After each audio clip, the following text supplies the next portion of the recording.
Estudo do livro de Atos, capítulo 13. E na igreja que estava em Antioquia, havia alguns profetas e doutores, a saber, Barnabé e Simeão, chamado Níger, e Lúcio, Cireneu e Manaém, que fora criado com Herodes o tetrarca, e Saulo. E servindo eles ao Senhor, jejuando, disse o Espírito Santo: apartai-me a Barnabé e a Saulo para a obra a que os tenho chamado. Então, jejuando e orando, e pondo sobre eles as mãos, o despediram.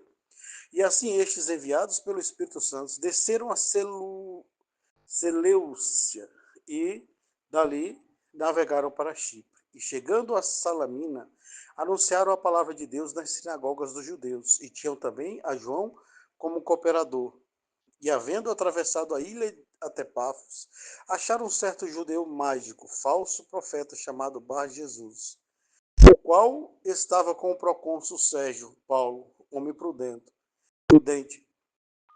Este, chamando a si Barnabé e Saulo, procurava muito ouvir a palavra de Deus, mas resistia-lhe a língua, seu encantador, porque assim se interpreta o seu nome, procurando apartar da fé o procônsul. Todavia, Saulo, que também se chamava Paulo, cheio do Espírito Santo, e fixando os olhos dele, disse: ó filho do diabo, cheio de todo engano e de toda malícia, inimigo de toda justiça, não cessarás de perturbar os retos caminhos do Senhor? Eis aí, pois, agora contra ti a mão do Senhor, e ficarás cego, sem ver o sol por algum tempo. E no mesmo instante a escuridão e as trevas caíram sobre ele, e andando à roda, buscava quem o guiasse pela mão. Então o procônsul, vendo o que havia acontecido, creu, maravilhado da doutrina do Senhor.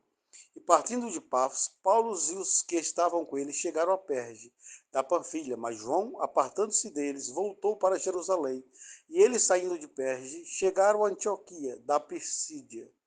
E entrando na sinagoga num dia de sábado, assentaram-se. E depois da lição da lei dos profetas, lhes mandaram dizer os principais da sinagoga: homens, irmãos, se tendes alguma palavra de consolação para o povo, falai. E levantando-se Paulo e pedindo silêncio com a mão, disse: homens israelitas, os que temeis a Deus, ouvi. O Deus deste povo de Israel escolheu a nossos pais, exaltou o povo, sendo eles estrangeiros na terra do Egito,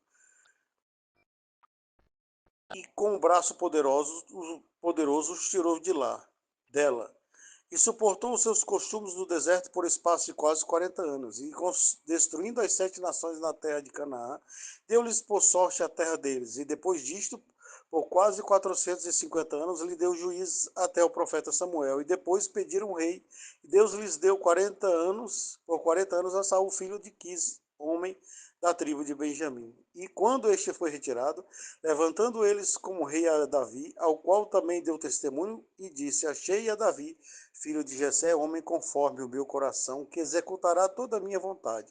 Da descendência deste, conforme a promessa, levou Deus a Jesus para Salvador de Israel, tendo primeiramente João, antes da vinda dele, pregado a todo o povo de Israel o batismo de arrependimento. Mas João, quando completava a carreira, disse: quem pensais vós que eu sou?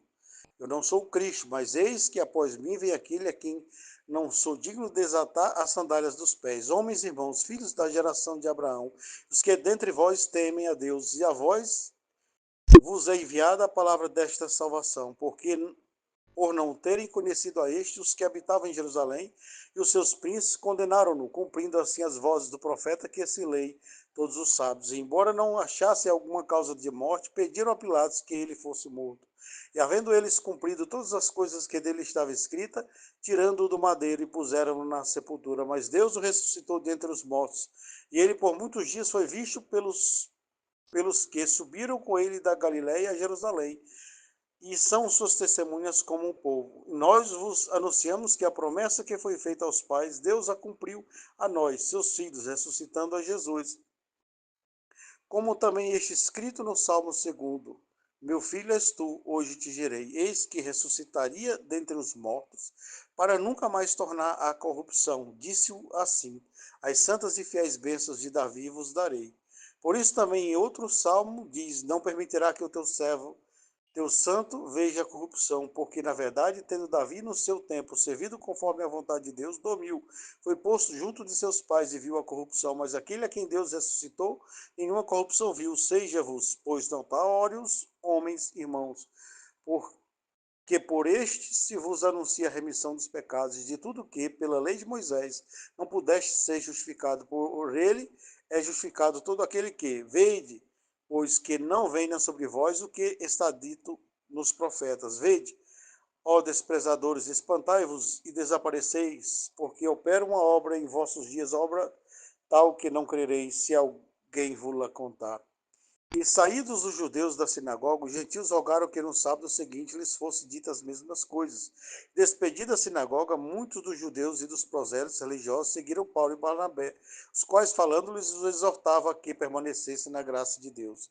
E no sábado seguinte, juntou-se quase toda a cidade para ouvir a palavra de Deus. Então os judeus, vendo a multidão, encheram-se de inveja e contradiziam o que Paulo falava, contradizendo e blasfemando.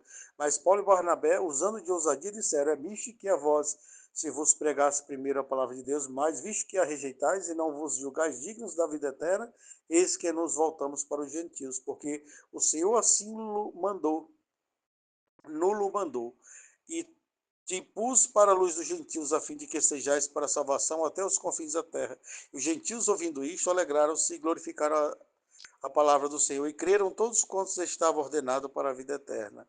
E a palavra do Senhor se divulgava por toda aquela província, mas os judeus incitaram algumas mulheres religiosas e honestas, e os principais das cidades, e levantaram perseguição contra Paulo e Barnabé, e os lançaram fora dos seus termos. Sacudindo, porém, contra eles o pó dos seus pés, partiram para Icônio. E os discípulos estavam cheios de alegria e do Espírito Santo.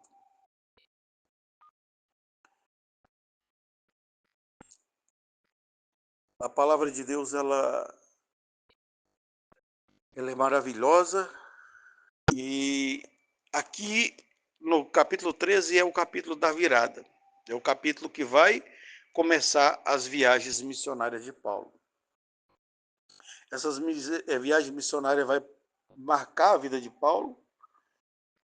Dessas viagens vai sair perseguições, vai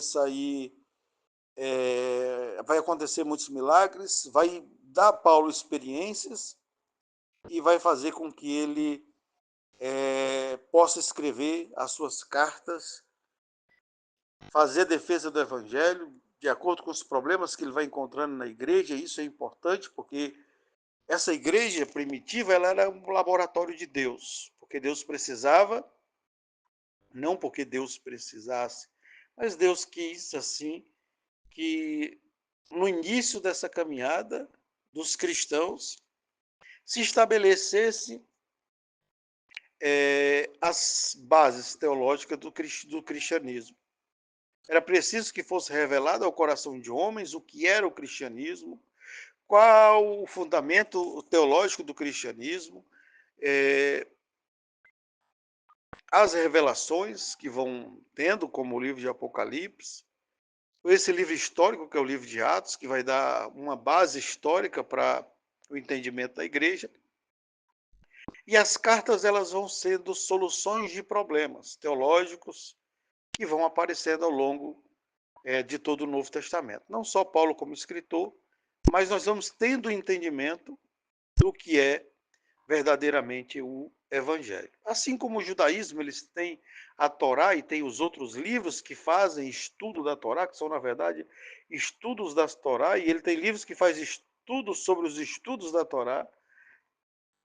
Basicamente, essas cartas, elas vão ser isso, a interpretação da palavra de Deus em Cristo Jesus, do cristianismo ali, que surge do judaísmo, e tem o judaísmo como base, e é necessário que tenha isso, e mantenha esses dois livros sagrados, que é o Antigo Testamento e o Novo Testamento, fundindo e se tornando um só livro. Né?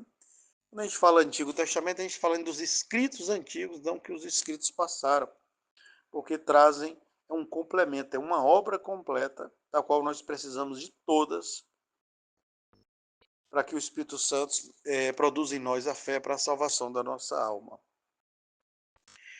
Toda a Bíblia ela tem um valor espiritual, porque ela é um livro espiritual, e ela tem um valor teológico, porque nós temos que aprender quais são qual é a ética cristã, quais são os ensinamentos cristãos, quais são os dogmas cristãos.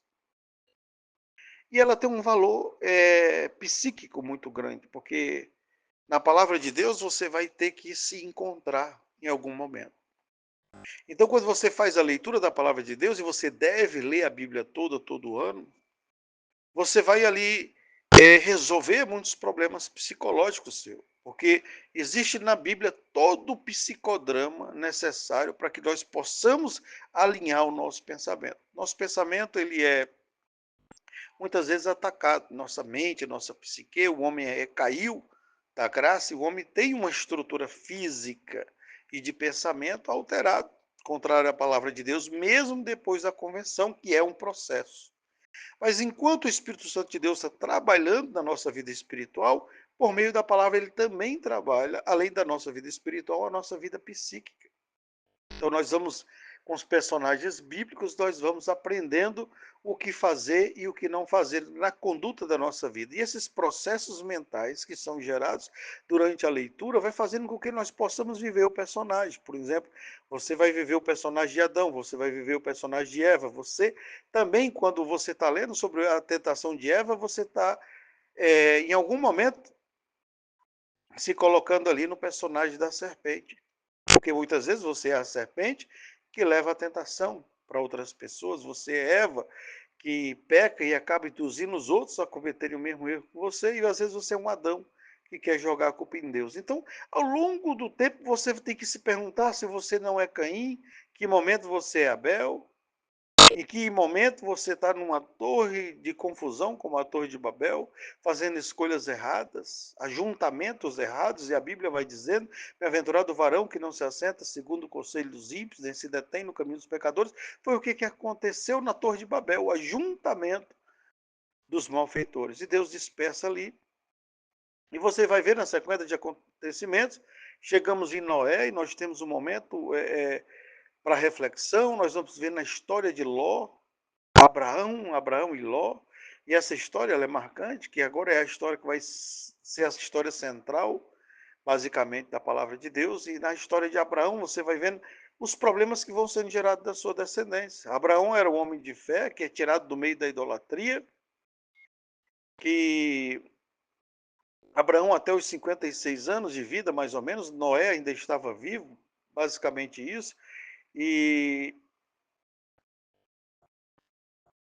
esses personagens convivendo junto, a experiência que eles tinham, e você vai entendendo que esses homens eles tinham problemas que precisavam ser sarados pela palavra de Deus. Abraão era um pouco inseguro, ele mentiu a respeito de Sara, que no fundo ele não confiava 100% que Deus poderia proteger o seu casamento.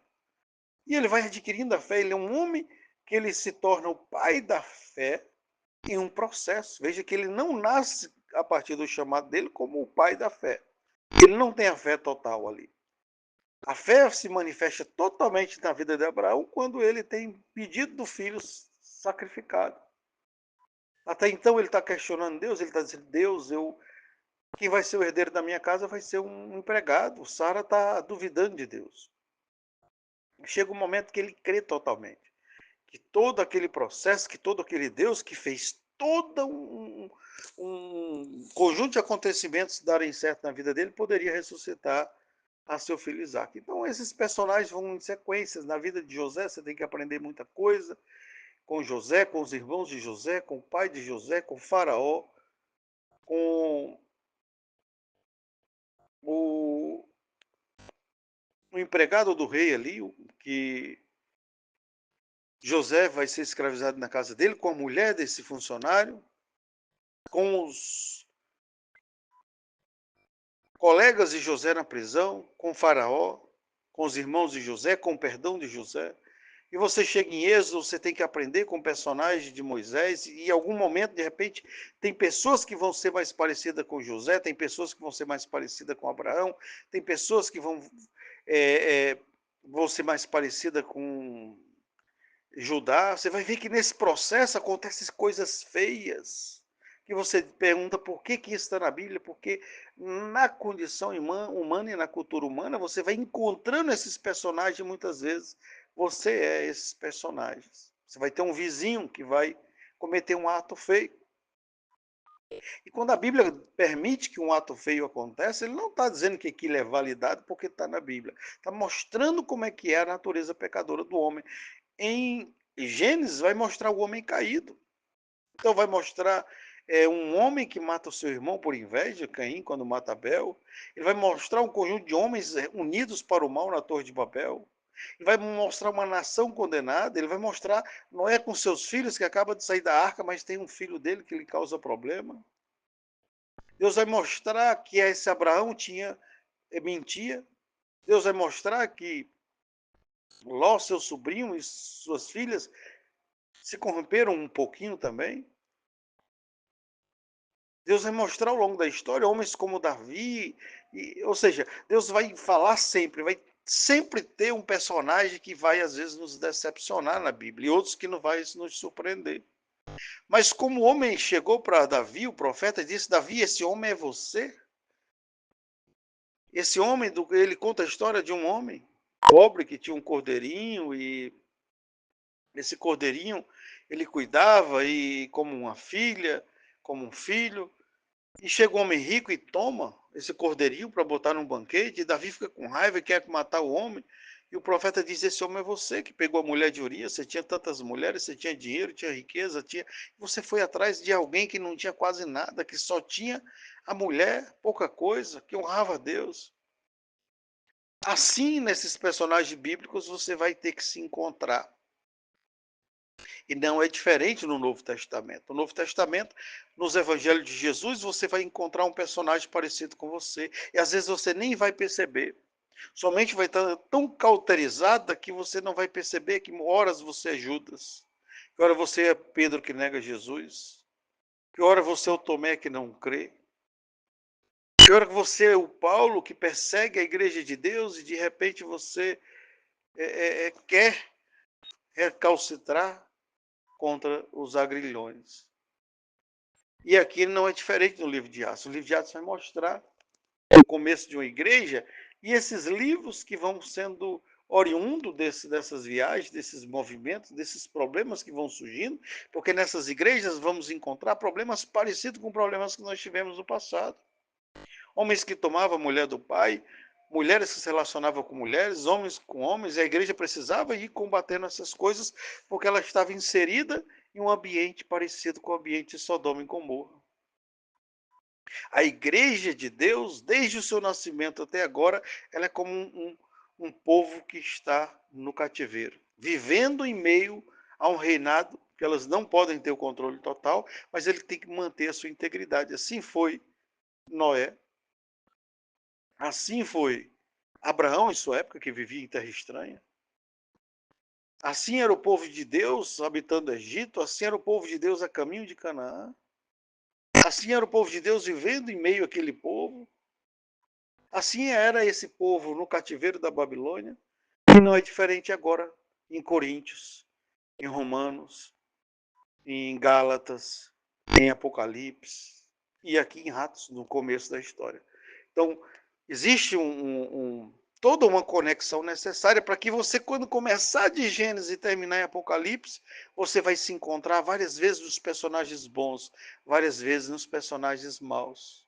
Uma mensagem da Bíblia, a grande mensagem da Bíblia, é que você não pode se enganar achando que você é só o Davi, quando matou o gigante, que você é só o Salomão quando era sábio e estava diante de Deus, que você é só o José que honrava a Deus, o Moisés que conduzia o povo. Não, você tem que enxergar. Muitas vezes o Abraão que mentia, o Moisés que fugia, o Davi que pecou e desonrou a Deus. Porque nós também somos esses personagens da nossa vida, tem essas nuances de alto e baixo. E assim você, compreendendo melhor esses personagens, você vai poder olhar melhor para você mesmo.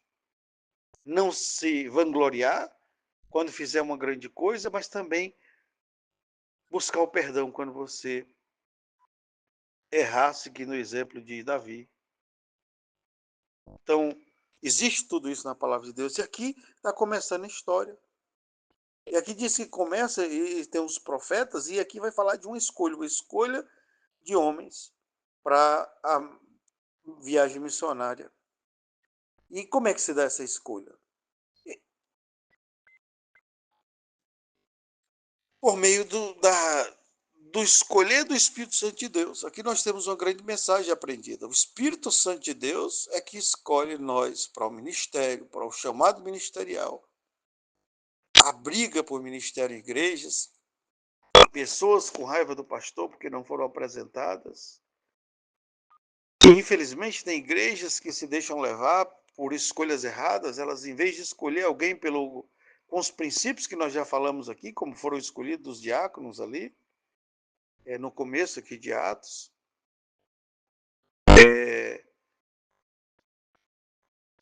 às vezes se deixa levar pela condição financeira, pela patente da pessoa, pela influência que ela tem na sociedade local. Infelizmente é muito comum isso. O filho de alguém famoso da cidade é escolhido para um cargo na igreja e de repente essa pessoa começa a ter influência. Só a conduta dela, o estilo de vida, o caráter dela vai trazer escândalo para a igreja e não frutos. Não existe essa falha assim. E aqui vai dizendo, e servindo eles, no verso 2, ao Senhor, jejuando, disse o Espírito Santo, apartai-me a Barnabé e a Saulo para a obra que eu os tenho chamado. Veja que nesse versículo ele tem um grande aprendizado. Primeiro, eles estavam servindo ao Senhor. A obediência à palavra de Deus é necessária. Uma outra coisa é que eles estavam jejuando. Aí aqui é uma coisa importante, porque Jesus vai dizer, ó, quando jejuardes, não fazer como os hipócritas. Jesus estava esperando que essa igreja futura jejuava. E às vezes questionaram Jesus que os discípulos de João jejuavam, os dele não, mas Jesus disse, não pode, eles têm que se alegrar quando o noivo está com ele. Jesus está falando que ainda não era época, mas agora é a época de uma vida de jejum e oração. Isso é muito bom porque hoje as igrejas evangélicas estão indo para os extremos. Todo mundo achando que tem que jejuar para pagar o preço, na verdade não é esse o objetivo. E outros, praticamente, igrejas aí que dão jejum, que a vida espiritual é morta. São igrejas que às vezes têm grande conhecimento da palavra de Deus, teológico, mas é uma igreja morta, sem vida.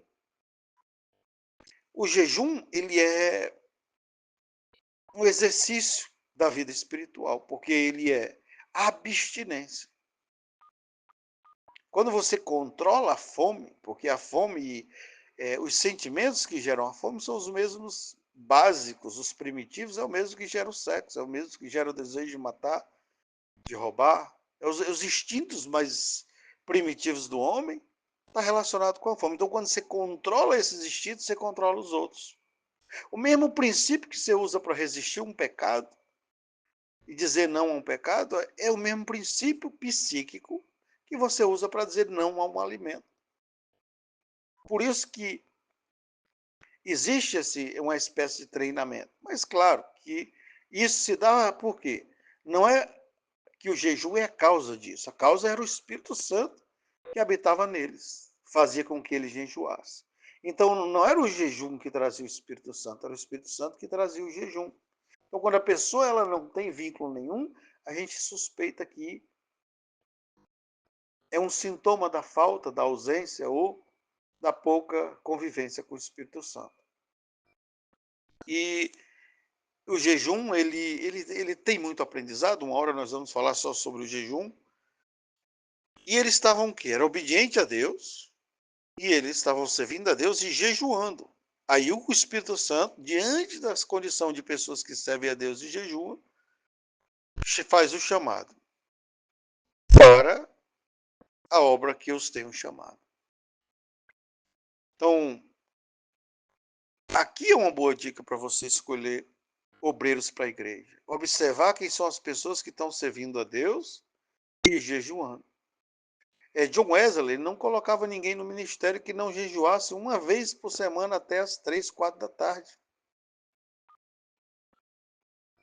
Se a pessoa é incapaz de controlar a fome por um dia, 2 dias, essa pessoa ela talvez não tenha estrutura psíquica para resistir a provações, para resistir à tentação, para resistir ao suborno financeiro. São princípios parecidos. São pessoas que muitas vezes Se a comida dela passar do horário do almoço, ela se transforma. Conheço uma história de um homem que ele separou de um casamento de 20 anos, porque ele chegou em casa e o arroz ainda não estava pronto. Então ele não pôde esperar alguns minutos e ele quebra as coisas de casa, xinga a mulher e separa, ele não consegue resistir a isso. Tem pessoas que, se ficarem com fome, elas perdem o equilíbrio.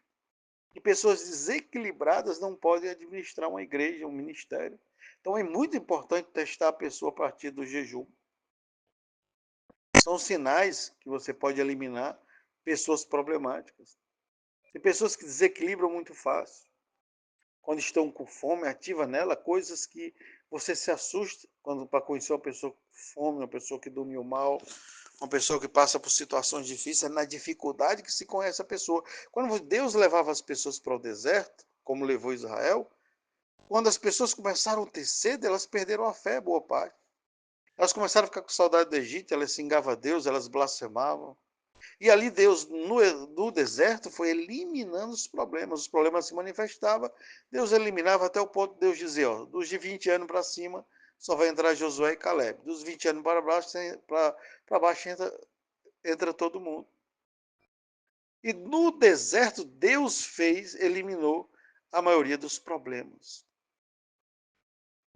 Se entra aquela geração com aqueles instintos, com aqueles pensamentos, Israel não existiria hoje como nação. A escolha do deserto foi decisiva. Hoje a ciência, além do conhecimento da genética, ela estabelece o conhecimento da epigenética, ou seja, tem coisas que só se manifestam diante de determinada situação.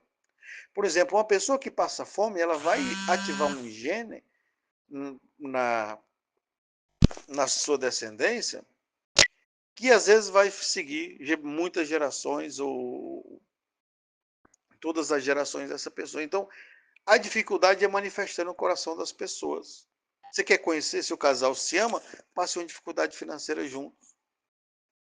Passa uma dificuldade financeira junto. Tem mulher que abandona o marido rapidão, trai o marido com um homem. O homem trai com a mulher com outro. As pessoas se vendem em troca de dinheiro. Na dificuldade financeira, aparece alguém para oferecer uma propina. Tem gente que rouba a empresa, faz muita coisa. Foi na dificuldade, longe do lar, com as vidas sofridas, perseguidas, do cativeiro, que foi dada a opção para Sadraque, Mesaque e Abidnego de viver ou morrer. E qual era a coisa? Somente se ajoelhar diante de uma estátua. Aparentemente não significava nada, mas eles preferiram a morte do que trair os seus princípios. É na dificuldade que você conhece as pessoas. E o jejum é o quê? É uma dificuldade em laboratório. Você não precisa ir para um deserto, passar uma prova grande. Às vezes você estimula essa dificuldade localizada. É um laboratório espiritual para você saber quem são os crentes. Quem são os crentes que estão com você. Convida os teus obreiros para um jejum para tu ver. E não é uma vez perdida, não. É constantemente, toda semana. Observa quem é que está na igreja, quem lê a Bíblia, quem que obedece a Deus, quem que lê a palavra, quem que estuda a palavra, quem que obedece a palavra, quem jejuma. E aqui Deus vai escolher os que jejuam, os que estão servindo a Deus. Aí o Espírito Santo se manifestou escolhendo essas pessoas que estavam em condições.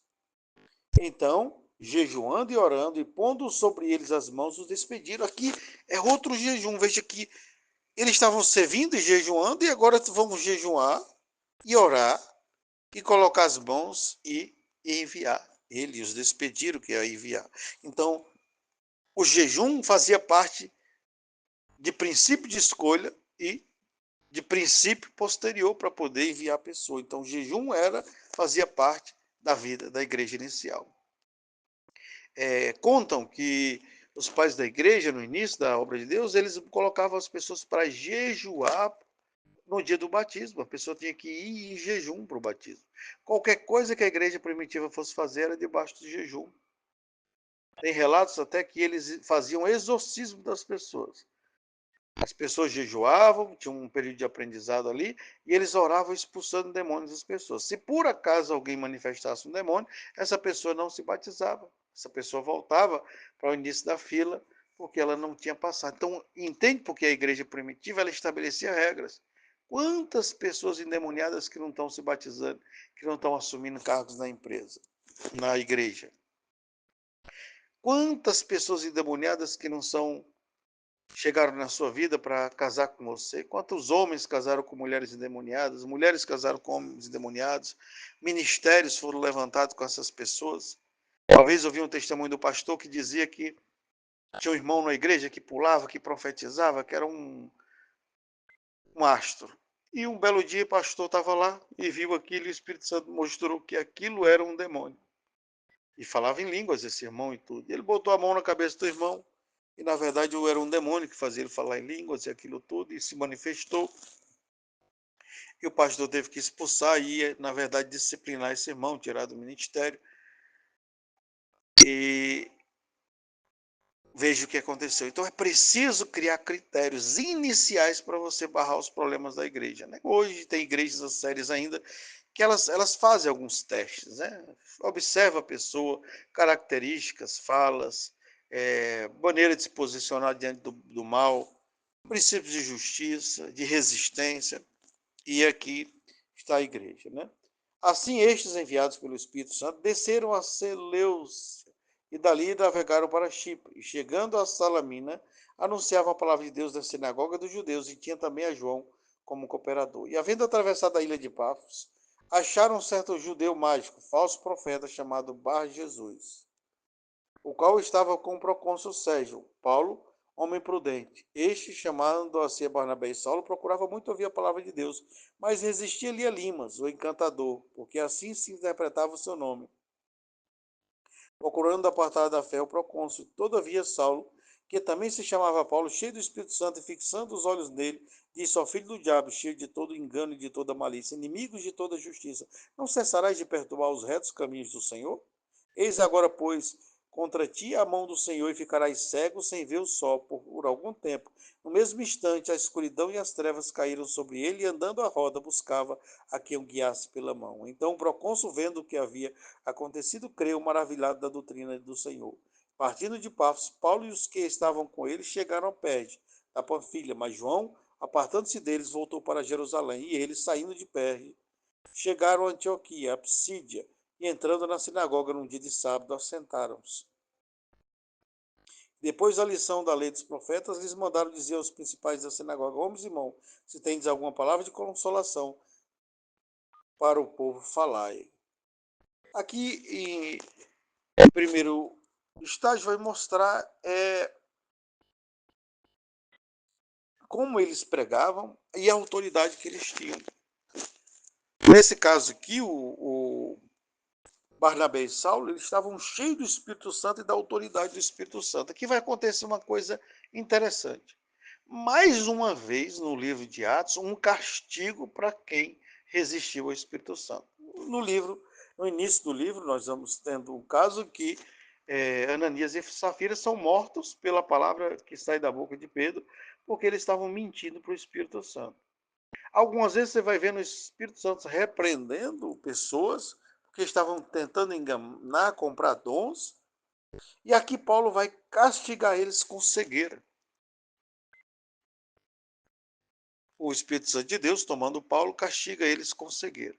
Esse princípio já existia, já tinha acontecido uma coisa assim no Velho Testamento, quando os anjos cegam o povo com cegueira ali, que estão tentando se aproximar da porta da casa de Ló. Então, aqui deixou uma grande mensagem, que o evangelho é coisa séria.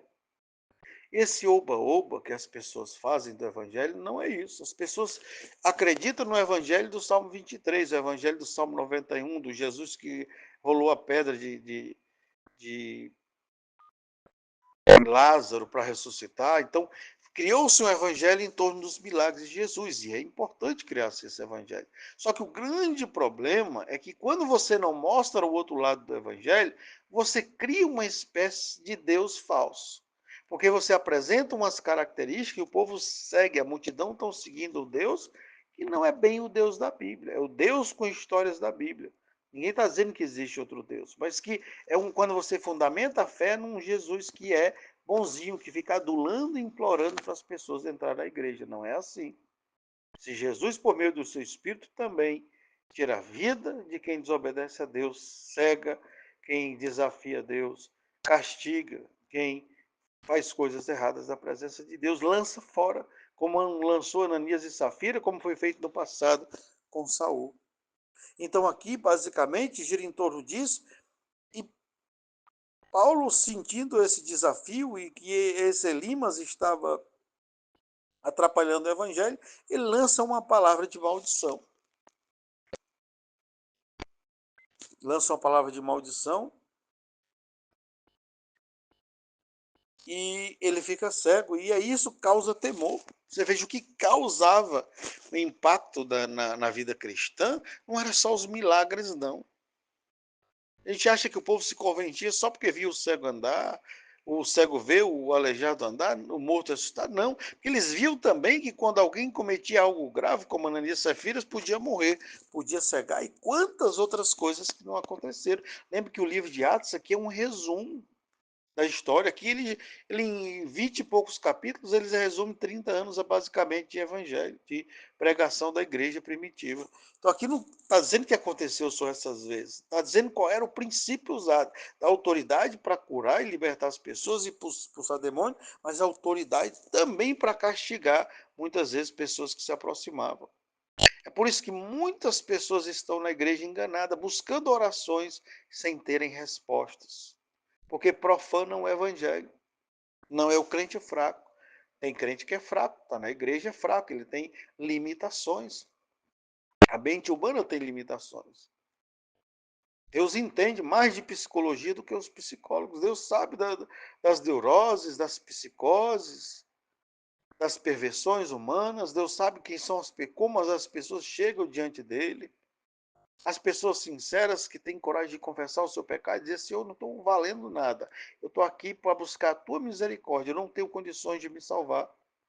Essa história de um homem que ele foi se reconciliar com Deus e ele disse: Senhor, eu não tenho condições de te servir. Tu sabe que eu sou pecador, que eu já errei tantas vezes, que eu sou mulherengo, que eu não tenho condições de servir. Eu não nasci para isso, mas eu quero te servir. Então eu vou para a igreja, vou me reconciliar contigo, mas eu não vou te garantir nada porque eu não posso. Então, Senhor, tira a minha vida quando eu voltar da igreja, porque a única coisa que eu posso fazer é ir lá e me reconciliar contigo, porque eu sei que tua palavra é a verdade.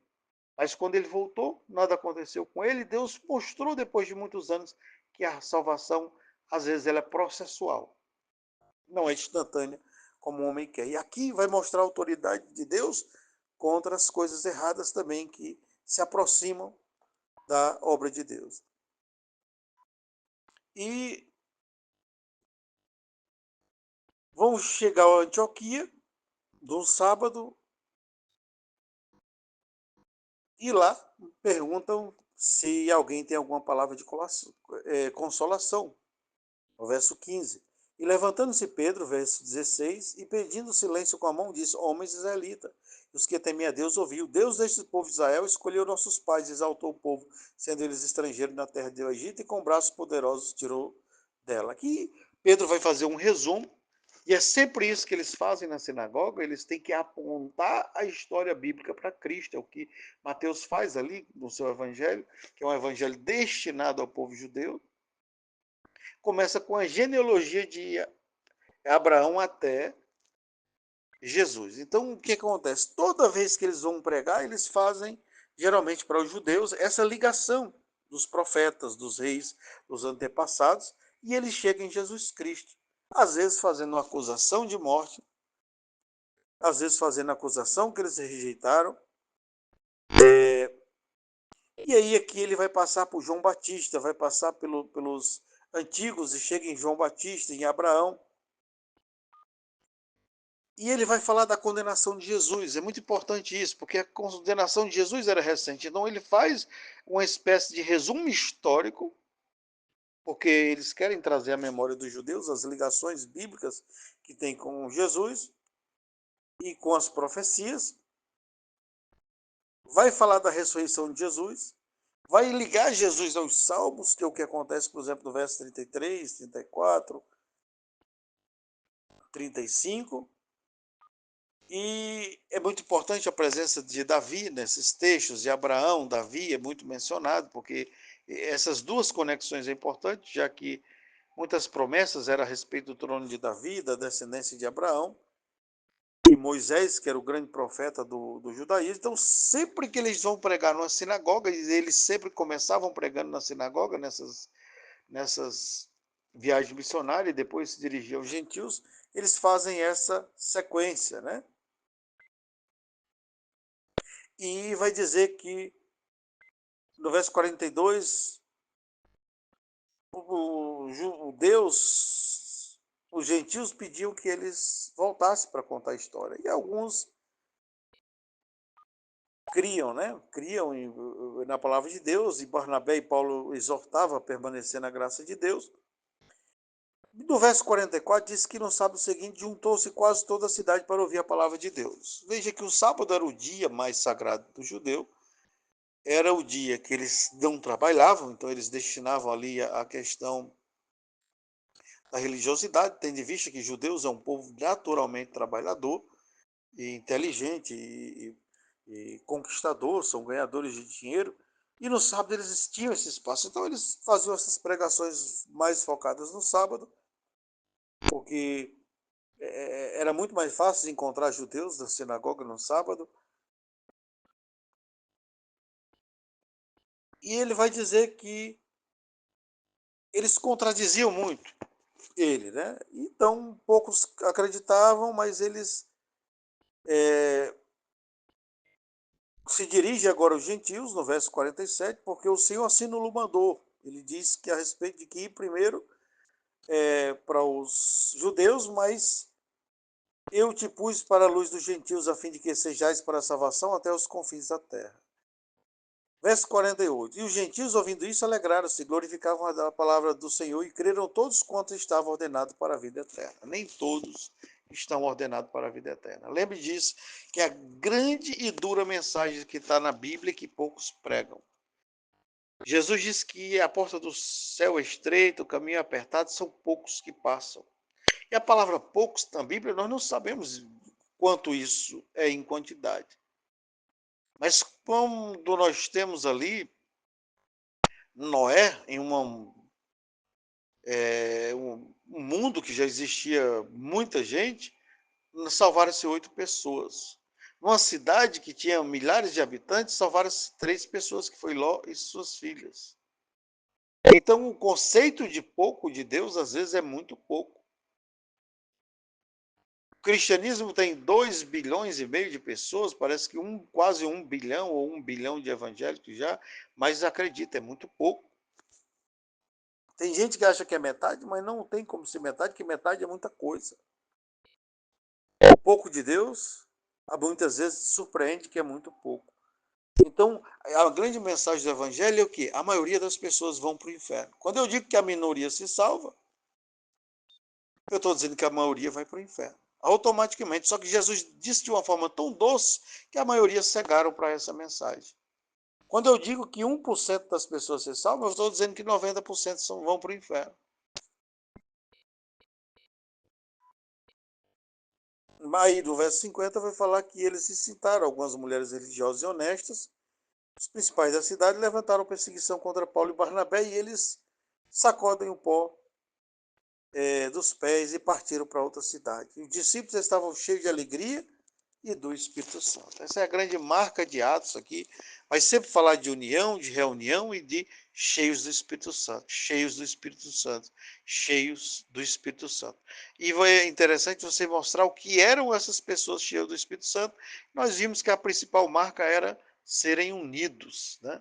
Serem unidos, unânimes, estarem juntos e se ajudarem. União era a principal marca do Espírito Santo. E aqui, quando eles dizem que eles estavam cheios do Espírito Santo, é isso.